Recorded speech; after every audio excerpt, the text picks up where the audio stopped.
Preaching is the act of compassion. Preaching isn't about like who isn't in this room. It begins with who is. If you're not leading in your preaching voice, your teaching voice out of compassion, then you're not actually speaking to the people who are there. The Spirit of God moves most meaningfully through you when you are you. And that is what is so interesting about how the supernatural works, is that God in our authentic modes is most present with others than we are when we're trying to present something or be perceived in a certain way.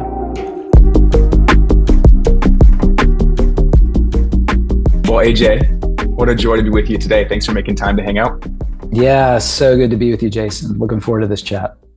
A few weeks ago, it's more than a few weeks ago now, we were standing at the back of a conference, both not sitting in the session, which is a bad habit of me at conferences. And a mutual friend of ours, Garrett Jones, literally was like, Jason, do you know AJ? You've got to come meet him. And that was our first time connecting. I think we're sneaking out of a session at the Practice in the Way conference. And, since then, I've had the opportunity to read one of your books, and so thankful that you said yes to hanging out on the podcast today. Yeah, I think mine was I had sciatica. So I think mine was more health related. Yours was just, you've already everything that's being talked about. So your time is better spent elsewhere. So hey, this is going to run the risk of being a very old man conversation. But this year I've been dealing with some really gnarly sciatica, and it's really affected my life. Like, how long you've been dealing with that? Any stretches that are working? Dude, the body keeps score. It's true. The book is right. Once you hit 40, it's like your body knows, hey, listen, it's time to cash in on the ways you have not stewarded me. So I stretch on my walks. It's bad. Like, I walk, you know what I mean? Yeah. Like, I didn't used to walk. Now it's like, I got to walk. Yeah. But that's just life. And that's fun. It is what it is, right? People didn't tune into this podcast today to hear about sciatica and managing that pain, but maybe it's what somebody need. I bet there's one pastor listening that feels so seen right now. I'll bet they're not the only one. The empathy we bring to this conversation, Jason, it is at an all-time high. And let me just say, you don't just stand still anymore. You stretch while you stand. That's what you do post 40. So if you've not hit 40 yet, you might be laughing, but the struggle is real, and you'll come to know. Oh man. Tell us about your world. For those that don't know you, where you are, your family, the church you're part of. Give us a little window in. Yeah, I've sort of pastored all over the country, from LA to New York. Most recently, we've moved to Charleston, South Carolina. We love it here. I'm now an Anglican priest. Like many, I am ecclesiastically promiscuous. So I've sort of been all over, from the Baptist, Presbyterian, non-denom world. I now serve in a diocese that really represents my heart. It's an egalitarian, charismatic sort of tributary of the Anglican Communion here. It's called C4SO. And we just kind of do our thing here on the East Coast, and just trying to serve people well and love Jesus, and live out the story that the scripture is telling. C4SO, tell me a little bit about it. How many churches are part of that network? I think, is that the network that Todd Hunter's part of? And is Vintage and Garrett Jones part of that as well? That's right. Yeah. So Todd is my bishop. Garrett is my buddy. Love that man. And we have churches all over the country. So we're kind of weird in that we're not still have a regional diocese, which is typical. We have sort of like a national sort of presence, and we're trying to figure that out, because it is hard, right, to connect with, pastors that live, across the country. So nevertheless, I'm really glad to be a part of this tribe, and it's been a really tremendous gift for me. Tell us a little bit about your story leading up to where you are now. You mentioned New York, LA. How did you find yourself? Was ministry on your radar? As a teenager, young adult, did you stumble into it? Give us a little bit of the pathway into pastoral ministry and some of the plot points along the way. Yeah, I started early on in college ministry while in college, and a guy that some of your listeners may recognize, his name's John Tyson. We found ourselves together in Orlando starting a 20s ministry. And wow. It just worked. It sort of lifted and grew pretty quickly. And he moved to New York, I moved to LA. And we had sort of dreamt in the early days about doing a church plant sort of ecosystem. And lo and behold, I stayed there 3 years in LA, ended up transitioning over to New York, because we started doing a parish model there at the time called Trinity Grace. And so I was in Chelsea We had about, I don't know, 11 parishes or so. And John was kind of our sort of unofficial bishop. We really looked to him for a lot of our Mm, sort of leadership to bring us all together, because really diverse, Jesus centric, but very like contextual for the neighborhood, because Brooklyn's different than yeah. Manhattan. Manhattan's different than, places you'll find in Queens, et cetera, et cetera. So did that for a number of years, ended up as the lead pastor of Mars Hill in Grand Rapids. A guy named Rob Bell started that. And a few years after he left, we ended up going there to kind of like reposition Mars Hill in some ways. And that was a really, really sweet sort of season for me. And then Mm, finally, we ended up in Charleston. My wife's a Georgia girl. So we decided to root our child and our lives here in the South, and loving mm. it. If you're cool, I'd love to pause on two of those plot points. At first New York, and then Mars Hill. With Trinity Grace, like I remember, I don't know what stage in the journey hearing about that parish model, and I think probably observing it from a distance with a bit of idealism, but this idea of like a neighborhood centric church within a city like New York, some alignment at the center, but like a variety of expressions, in each one. And I'm just curious what reflections you have from that experiment. Like Yeah. what part of it was a delight, and what kind of challenges or learnings did you pull out of that? Yeah. I think in essentials, unity, and non essentials, liberty, and all things charity. That's sort of, I think that's attributed to Augustine. That's been helpful for us. Like anyone that's trying to do something that's sort of organic, but also has some sort of center, it's really helpful to know, like, what are the sort of non negotiables that we are all in on? Yeah. And I think as we grew, those become, it's just, you have to like, growth and development, though it sounds great, it requires a level of organizational sort of edge and leadership that is different than when you start something. So Mm, planting a church and then sort of like organizing a church, those often take sort of different lives of their own. And yeah. John, his leadership was phenomenal through that process. And I think it was really hard to lead a lot of us because we were in our young 30s, some of us in our 20s. Tyler Staten was with us then. And there's just like a lot of us that are just learning a ton. And so Yeah. at that age, the learning curve is so steep that it's hard um, to have a cohesive vision over the long haul Mm, when you have that kind of you're in the city, you're doing your thing, and it requires a lot of grace. And so yeah, so I'm so grateful for that season. I have nothing but love for everyone that I did ministry with then, and mm, it was a real blessing for me. mm. What part of the neighborhood were you in, or what part of the We, city? Yeah, so we were in a neighborhood called Chelsea, which Okay. we just love. Like, I think Chelsea is one of my favorite neighborhoods in the world. I love going there. I'll be back in New York next week, and the first thing I do when I go to New York is I go to Chelsea. It feels like home Mm, away from home for me. wow. And then how did you find yourself getting pulled into Mars Hill? Like when did that get on your radar? I mean, it's pretty wild you could probably name the age group, but it's hard to even explain to someone a lot younger than me just how much Rob Bell's voice affected a moment in the church and shaped the way people wrote and preached and then followed that story. Um, how did you find yourself connected to Mars Hill? And I'd love to hear a bit about coming into an environment like that.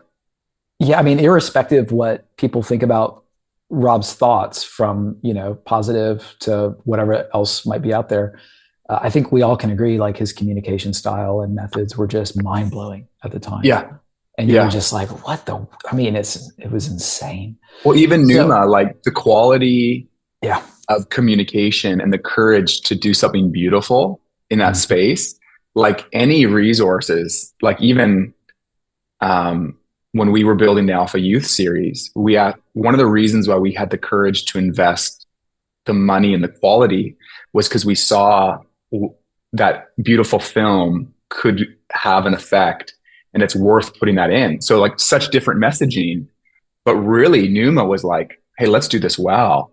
And it was like, it felt very like category defining.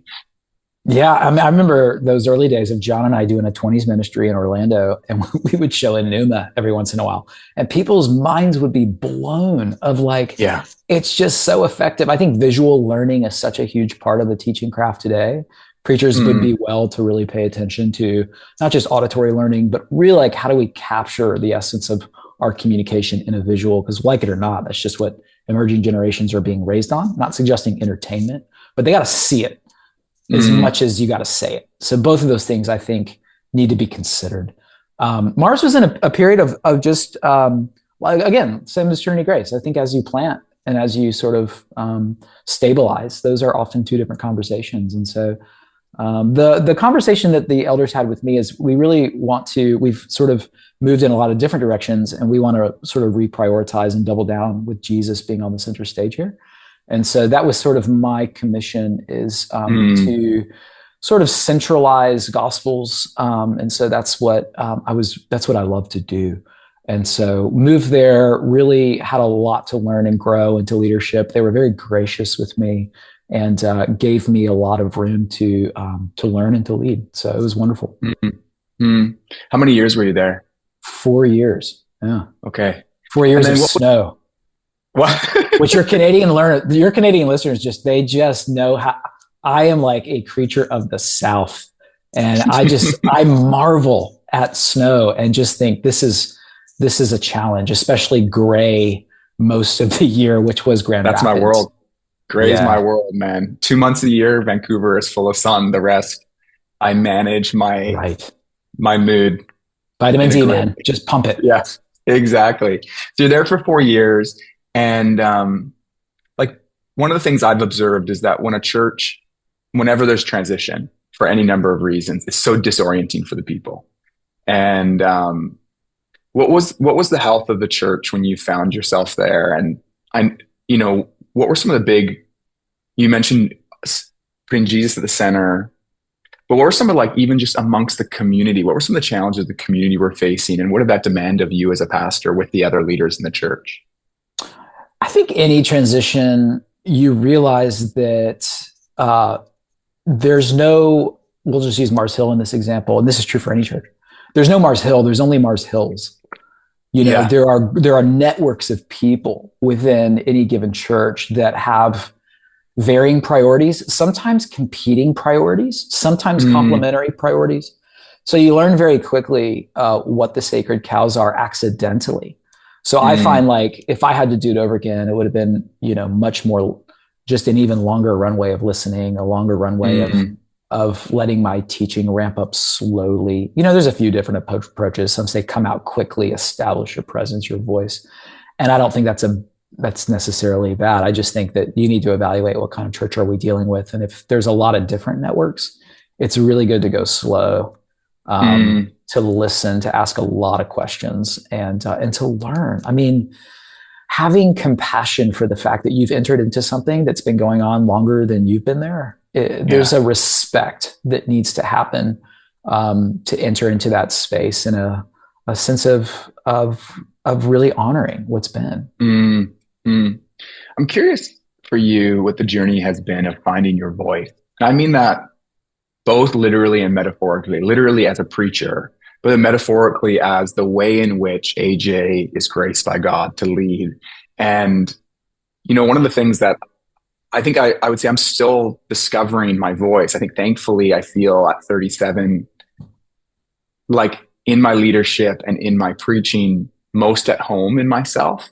But it's just been hard fought. Like it's been a lot of seasons trying to live into other Yeah. caricatures of myself or the people I look up to. Or so what's been your journey? Because I also just think about you've been surrounded by such strong voices or following such a strong voice, both leadership and in the pulpit. What's that journey been like for you of going, how am I wired to communicate and to lead and to pastor? Yeah, arguably John and Rob are two of my favorite communicators. And Mm, so being sort of in environments where they laid a lot of groundwork, that question's really valid. I think, the Ephesians fivefold ministry is important because, you have the fivefold of the apostle and the pastor, evangelist, prophet, and teacher. I think it's really important that our teaching voice actually takes one of those five. There's Mm. apostolic teaching, there's prophetic teaching, there's evangelistic teaching, there's pastoral teaching, and then there's like teaching, a Keller Yeah. type. And I think getting clear with like, Lord, like, where do I resonate with most? And maybe saying like, I feel like two of those are really helpful for me. And to Mm. learn to differentiate and to really own what is it that like is my contribution to bear. And then Mm. the second thing I would just say is like, stop listening to podcasts. Mm. I don't mean like this one, I mean like of other teachers doing it. Like take like a 6-month pause because I can tell when someone's been listening to Keller's sermons.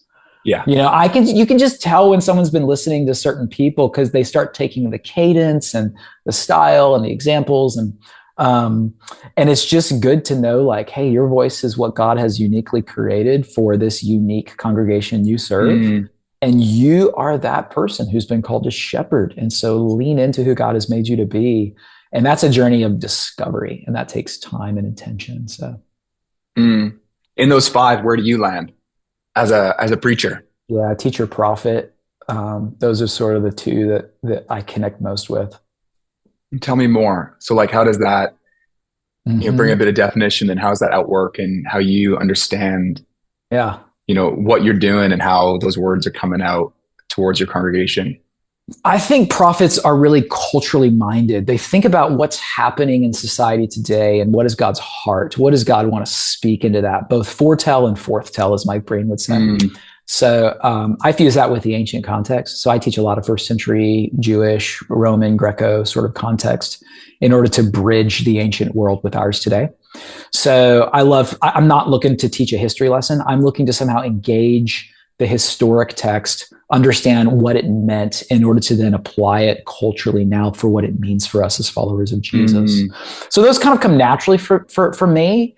Some like to lean more into the pastoral empath, John Tyson is a high A apostle. Like he can cast a vision like nobody's business. Like it's amazing how inspiring his teachings are. You listen to evangelists, it's so cool to see how people can just like cultivate the heart and people take first steps toward following him. But the teacher sort of contextual piece with the sort of culturally prophetic piece is the piece that I speak most directly into. Mm. Well, what advice would you give to somebody? Maybe they're young, in ministry, and they're like, I'm still learning my voice. I had a chuckle when you talked about different podcasts. Like I listened to Judah Smith first, and I wanted to preach like a long story Pentecostal, and you could hear that. And then it was like Chandler, like hard twitch, and like that was coming out of me. And then maybe it was John Mark Comer, and like I can kind of like look at my old manuscripts and remember who I was primarily listening to at the time. But what's cool is like, that was part of my story. Like it was imitation, and then it was that season where I'm like, I got to stop listening, and I got to just learn to find my voice. And along the way, it was helpful for there to be some imitation for somebody who's like, they've done some imitation, but now they're like, I want to really discover both my wiring and my voice. What advice would you give them? Like, how do you discern? Even you mentioned the fivefold expression as a framework. How do you begin to discern that for yourself? I would say ask people. Hey, like when people say to me, "Hey, thank you for this morning. That was really wonderful." I'll say, "Hey, what did God say that was helpful?" And it's the people around you. It's not like, "Hey, go read more books." Maybe it's that, but it's probably not. Go study more about preaching. It's really like, hey, preaching is the act of compassion. If it's nothing else, it has to be congregation, or I hate the word audience with the church, but just go with me here. It's audience sort of centric. In other words, preaching isn't about like who isn't in this room. It begins with who is. And so that doesn't mean you can't have a view for who we can be. It just means like, how does the ministry God wants to do through me best come to bear with the people I'm with? And so if you're not leading in your preaching voice, your teaching voice out of compassion, then you're not actually speaking to the people who are there. Like I'll give you an example. When I planted in LA years ago, a friend of mine came who was a very seasoned pastor. I invited him to come and do sort of a Q&A with me. And he got to hear me preach at the beginning. I say got to as if that was a good thing. It probably wasn't for him, because afterwards we got together for coffee and I was just ready for him to gush like, oh my goodness, man, you nailed it. It was so good. So interesting. And he didn't say anything for like the first half an hour of coffee. And I'm like, what is going on? So I finally just said, hey, so, what do you think of yesterday? And he said, do you really want to know? And I'm like, yeah. And he said, you talked at me. And I'm like, okay. He said, in no way did you speak with me. And it was like this like absolute firecracker into my heart of like, you're not with people when you're teaching, you're at them. And so when you're at them, you often miss them, because often you're not even in a way of like honoring the fact that their presence is with you in the room. And that was like a long existential move of like, how do I preach from compassion and being with the people that I'm with, rather than trying to speak out to people who are not here. And so being really clear with people that are a part of your congregation of like, hey, what do you think my voice is? Here's some options. Here's 5 different ones. Where do I resonate with most? We need community. We need that feedback. We need a sense of like, hey, when you kind of go into your alter ego here, it sort of feels fake and phony. Don't do that. That doesn't feel like you.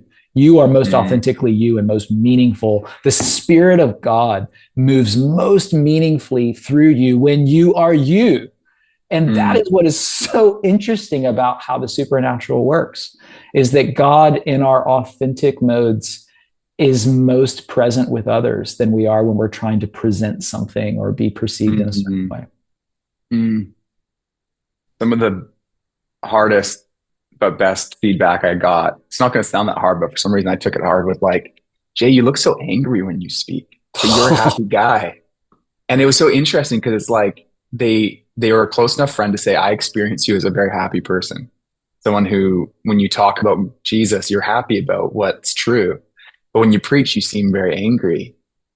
And it was just such a like, it was hard to hear, but it was from a loving friend. But it helped me so much because I am very happy about the good news. Like it does make me smile. Like some of it's like hard news, but it's always bookended by very good news. I'm made and I'm being remade. And it's just helped me to slow down enough to go, I need to be, I think I was speaking at people. Yeah. That was the gear. But when I'm with people, my manuscript might be the same, but I'm able to let like, oh, I'm not mad. I'm actually quite delighted. Even if I'm sharing a hard word from scripture, this is actually very good news we're getting to. Very hard to hear. So thankful. It was such a game changer for me. Yeah. And I think the difference is, am I getting through my manuscript? Is that the goal?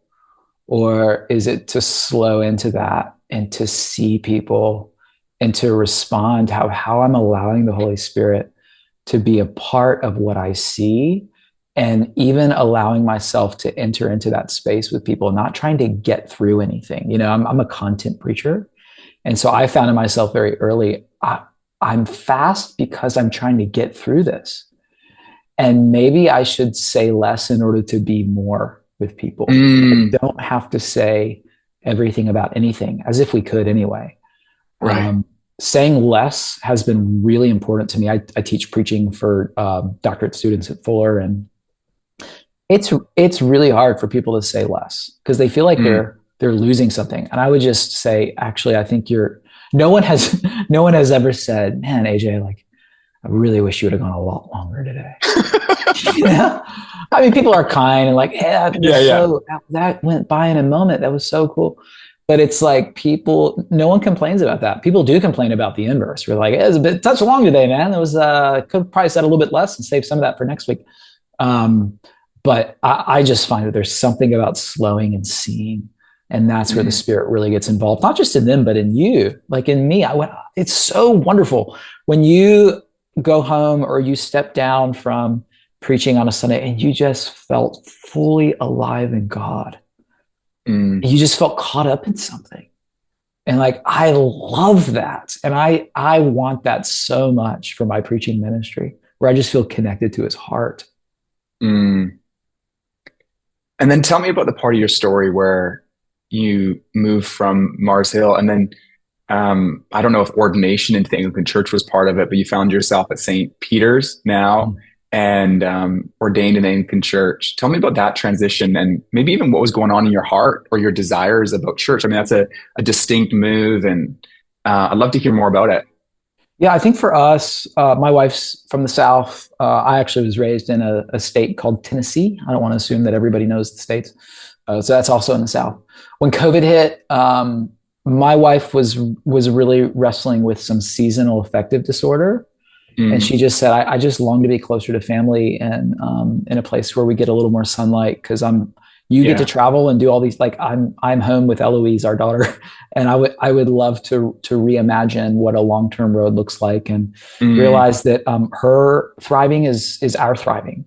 And so she wasn't thriving. And so really checking into that and just saying, I've sort of wanted to move into a smaller boutique like community, love to be by the ocean, and I'd love to be under Todd Hunter's leadership. And so out of nowhere, mm, we had a few invitations, and one of them was to do this thing that I described here. And it just felt really right for us. And so during COVID, we took a little bit of a move and restructured our lives and handed off leadership at Mars. And it's been really, really beautiful here. We've really enjoyed the process and really feel like a long-term home has been found. mm. What um, what treasures have you found in the Anglican expression that you're most enjoying right now? Church calendar. I like the seasonality of the story. I would say that we're a pretty low church, so not smells and bells. We lean into the liturgy when we can. It's all there. It's kind of baked in. And then I love the sacrament. Like the fact that every preach ends with the proclamation that Christ has died, Christ is risen, and Christ will come again. Come and taste the Mm, story, eat it. Remind yourself that the Spirit is lives in the center of your being. That I've been very grateful for. That the sacrament is actually the center of who we are, not the sermon, not the music. All that is to tell the story of what Jesus has done in his life, death, and resurrection and return. So that's been very enjoyable for me. And I've been mm. really grateful for those gifts. That's so special. I want to shift gears. I've got in my hands your most recent book, Rediscovering Christmas. And for those listening, it's beautiful. It's a rich blue with gold writing, and it's awesome. And I got to read this book over the last number of weeks. And it's been a great gift to me for two reasons. One, it's invited me into the Advent journey and thinking about the Christmas story. You've got this great line. I'm flipping to it right now, right off the top. Little Advent, little Christmas. Great Advent, great Christmas. This idea of like the anticipation and the longing. And it did that for me. It's like, maybe it's premature to say, but you help my Advent become greater, which I hope makes that this whole experience of the Christmas journey we get to go on in our church community, in our household. So it's a great gift for me personally. But then even as I think about preaching through the Advent season this year and years to come, this book was like nugget after nugget after nugget after nugget. And I know we're supposed to, as pastors and preachers, first receive it for ourselves, but I couldn't help but imagine like how helpful this is. So I'd love to hear the journey of this book coming to be and some of your hopes for it. I mean, a lot of it started at Mars Hill back in 2018, 2017. Started teaching Christmas from a contextual standpoint. Mm, The book opens up with this metaphor called a tel, T-E-L. So like what happens in the ancient Near East and a lot of cultures in the world is it's civilization built on civilization built on civilization, right? So layer, layer, layer, layer. So what we see at the top, there's so much under it, but we can't get to it. mm, And so I have found that Christmas has sort of become that. There's so many layers to Christmas today, from parties to Santa to all sorts of shoulds and consumer spending and all of that. A lot of it isn't like inherently evil. It's just stuff that sometimes can obscure the actual story. So how do we get underneath into these characters that surround the nativity, from Mary to the shepherds to Herod to Caesar to the Magi to angels? I mean, there's so many that we could go off of Anna and Simeon and Zechariah and Elizabeth and John the Baptist and say, where are we in the story? How do we mm, begin to understand their stories? And maybe they're not two-dimensional characters. Maybe there's some things that the text hints at that helps us guess that there's more going on than what we think, and mm, that there's a gift for us to begin to discern, huh, maybe I'm more like Herod than I thought. Maybe I'm more like Zechariah than I imagined. And maybe I need to pay attention to that. Maybe there's a gift Mm, for me in the waiting and the slowing and the muting and the silencing that God might do more through my life in this season. So those are the sorts of things I'm interested in, is taking you way back so that you can then mm, go way forward. mm. I noticed that among other themes, like there really was this theme of slow down. Like I think one of the things you showed me through this book that I just hadn't paid attention to before is how much of the Christmas story is waiting, is silence, is longing. And you were able to use that as an invitation to um, sort of the meta experience of life as longing and waiting, but also the practices, these day-to-day experiences of those. Can you just tell me a little bit more? Like it really feels like a theme that weaves through it, this idea of making space in your life with a little bit more margin and even stillness Yeah. in order that you might enter into its beauty.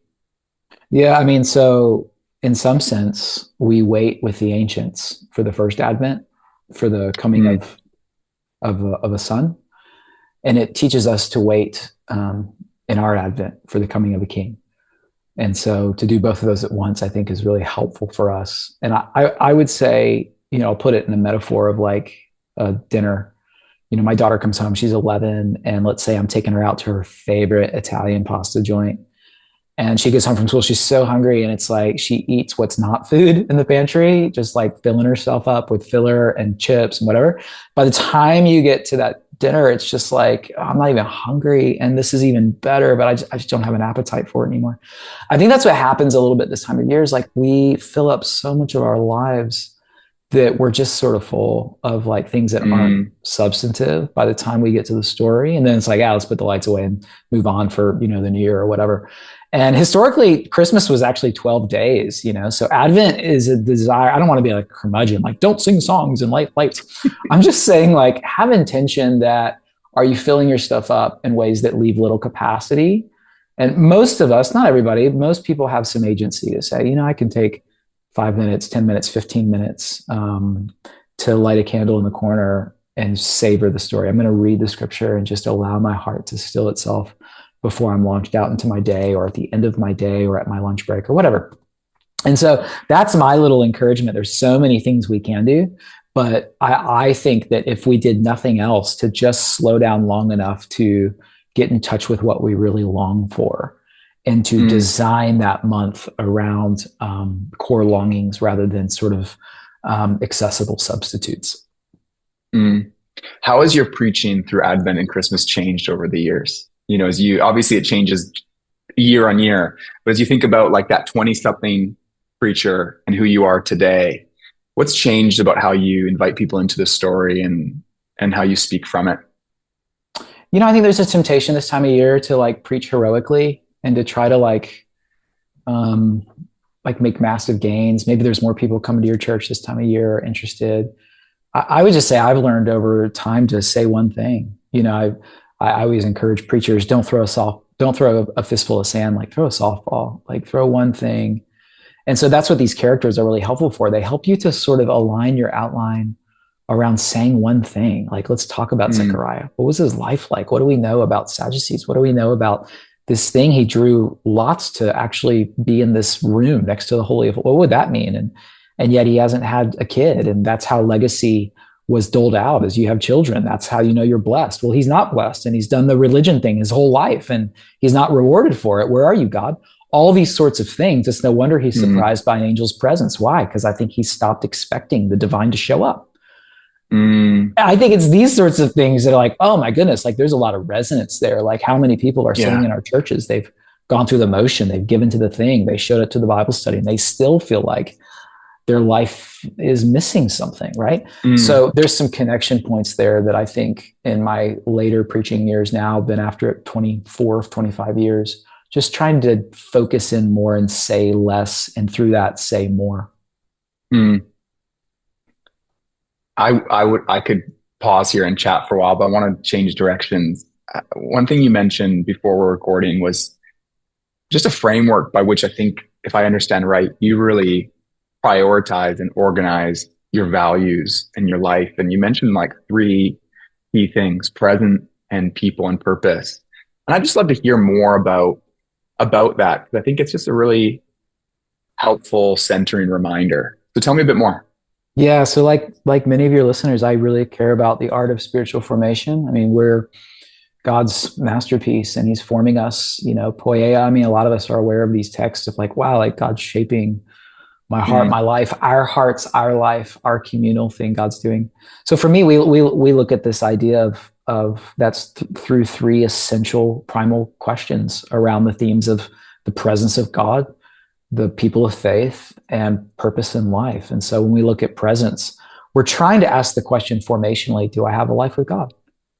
It's super simple, but it's really hard. It's actually a really difficult question for people to wrestle. Like, do I have an ongoing relational dynamic with the creator of the universe who loves me and has sent himself for me, mm, is drawing me into a relationship? Do I have a life with God? The second is around people. Do I have a life with other people? And I don't mean like you're watching sports or whatever. It's like, do people know me, and do I know a few people? Have I found my four that mm, when life hits the fan, I know who I'm calling, and they're going to sit with me and they're going to process the hard things. Do you walk with the people? And the last is purpose. Like, do I have a life for the sake of the world? So it's mm, those three primal questions. Do I have a life with God? Do I have a life with others? Do I have a life for the sake of the world? I think when we get clear on those three things, we're sort of oriented in a trajectory toward shalom, toward flourishing, even if the circumstances of our life aren't like up and to the right. Like, we're still in movement toward Christ likeness. And that is the mm, centrality of human existence, is to become like Jesus, which we will forever be doing, by the way. We will never mm. outgrow that vision. That's what eternity means, to forever be growing into Christ likeness, who is abysmal. So those are three things that I think are fascinating me right now, that I'm just trying to get clarity on. And practicing the way has been helpful, and there's so many good resources out now. I'm just trying to simplify and get really clear on those three things. As you were sharing about those, I couldn't help but just acknowledge, as a pastor, the pathway to answering those questions maybe looks a little bit more challenging at times. Like, when you ask the question, like, what about, do I have a life with God, a life with people, a life for the sake of others? So much of that could be answered in our job description, but be disconnected from our heart. And I just wonder if you could add just a tiny bit more commentary for you as a pastor, how you've been able to find your way to an honest answer to those questions. Joy. It's that, like, I think that we can source a lot of things in our life by asking ourselves, like, is there joy there? And I don't mean ease and Mm, comfort. I just mean in relationships, like if you're connected, because that there's people that there's joy, like you anticipate their presence mm, and you're looking forward to organizing your day, your week around being with them, right? Um, I think authentically, if you slow, and this is why we have to take time to like intentionally discipline ourselves, that not everything gets filled up, because there's a reason we don't do that, because I think we honestly don't want to check in with these, because we're mm, afraid of what the answer might for be. sure. For That sure. it looks like I have a life for the sake of the world because I work for the church, but I'm really just like phoning it in, and it's the only thing I know how to do, right? Those sorts of things. And then I think, do I have a life with God, is a really convicting question. Like, do we have an ongoing unfolding dynamic? And that doesn't always look like I'm hearing everything. It just means that I'm available, and Lord, if you want to say something to me, you got space and time to do that. Not everything's filled up. And he will, like, God's loquacious. And I don't mean God's wordy. I just mean he speaks to us through Mm, everything. I'm pretty thoroughly Ignatian in that way, that there's nothing in our lives which God isn't speaking through. Um, so a lot of that comes back to this: if you have the capacity and agency, and most of us do, to say no to maybe a couple more things in order to open some other things up, that might be a good idea for you during Advent. mm. Well, I'm so grateful for the time together today. Such a joy. thanks for saying yes to hanging out with us, and thanks for this work that you're sharing. And we'll link to this book and others in the show notes. And yeah, may God bless you this Advent season, brother, as you preach and lead the church and enter into this story afresh. And I pray that blessing for everyone listening as well. Thanks, mate. Grace and peace to you, and look forward to connecting again soon.